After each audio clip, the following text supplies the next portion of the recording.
So as you already know, and you probably don't need someone like me telling you this, but there are some pretty high-end processor coolers out there that can cost an absolute fortune.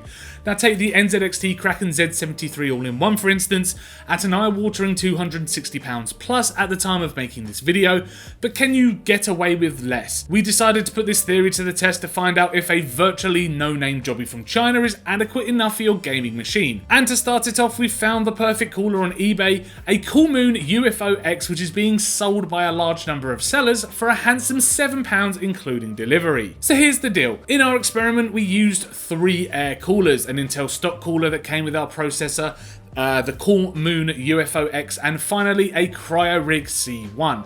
We ran Prime 95 for around 10 minutes on each test on what it calls a blend of all of its tests, or in other words, the test that Prime 95 chose for us when we first opened up the software. So the stock cooler was up first, sitting on top of a modest i5 6500 with no overclocking, but still powerful enough for plenty of budget gaming. It hit 96 degrees Celsius during this test, which wasn't too bad. The cooler kept it under 100 degrees Celsius, and that could be seen as somewhat impressive.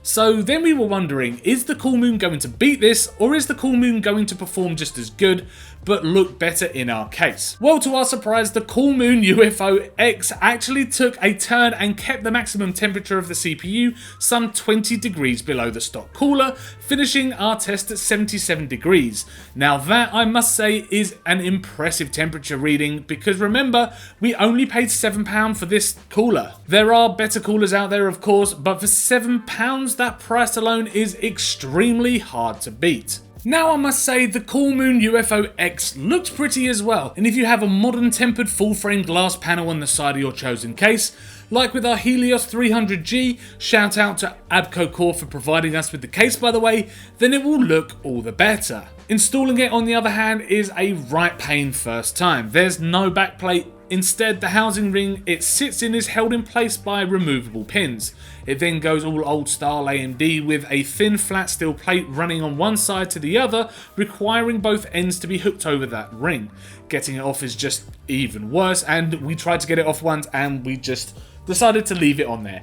Now tidy that up, Cool Moon, and you will be onto a major winner for sure. But if you are one of those who build a PC, stick it all together and show no interest in continually taking it apart, then the Cool Moon is more than adequate, as we've found right here with our budget gaming rig behind me. So let's talk about a few specs from the side of the box. Now overall dimension is 100 by 100 by 75mm, so fitting it into a tight space should not be too much of a worry. The fan is 100 by 100 by 75mm, hitting 2000 RPM, give or take 10%, spinning on a hydromatic bearing, moving 38 CFM. It weighs just 130 grams, comes with 3 and 4 pin plugs, and is pretty quiet at 23 decibels. Now the lifespan is put at 50,000 hours, and that's just under 6 years running 24/7 before you have to spend another £7. So as I said before, we tested it with 3 coolers, and to push our research even further, we then stuck on a Cryorig C1, an air cooler costing around £60 at the time of making this video, and what a pain that was as well, but we're not here to discuss the ease of installation here, we just want to know the temperatures. Now, the cooler is absolutely huge with a single large fan on top. So from the offset, we were expecting temperatures to be much better than stock and beating the Cool Moon, and the result was, after the same 10 minutes torture test, a maximum of 56 Celsius. So yes, it was much better than the Cool Moon cooler, but that was really to be expected, as you're paying more for a premium to achieve cooler temperatures. So this brings us neatly back to the Cool Moon, which kept our processor at a warm 77 degrees during testing. And to tell you the truth, we absolutely loved it. And yes, although it can be beaten by many other coolers out there, it is definitely competent to keep the processor cool enough for most gaming.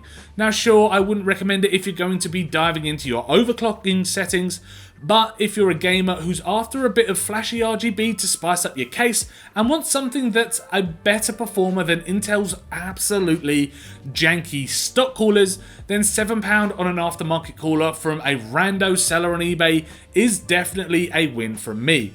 Oh, and did we mention it's only £7. So thank you for checking out our cooler comparison, if you wanted to call it that, our video on these 3 aftermarket coolers.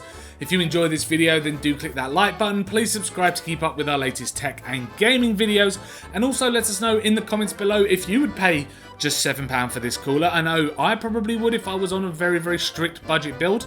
But or would you rather go for something like the Cryorig C1 at £60, or would you just go for that AIO water cooling like the Corsair range, for example? Let us know in the comments below. I want to do more videos like this on this channel. It was really interesting to see the various results that we got from the actual cooler performance, and it was nice to actually see a very cheap product, probably from China, actually appear in the TechNuovo office, so we could just benchmark and see what these cheap parts are all about. It was very interesting to see. I hope you enjoyed it as much as I enjoyed making this video. As I say, thank you very much for watching, and we will see you in the next video.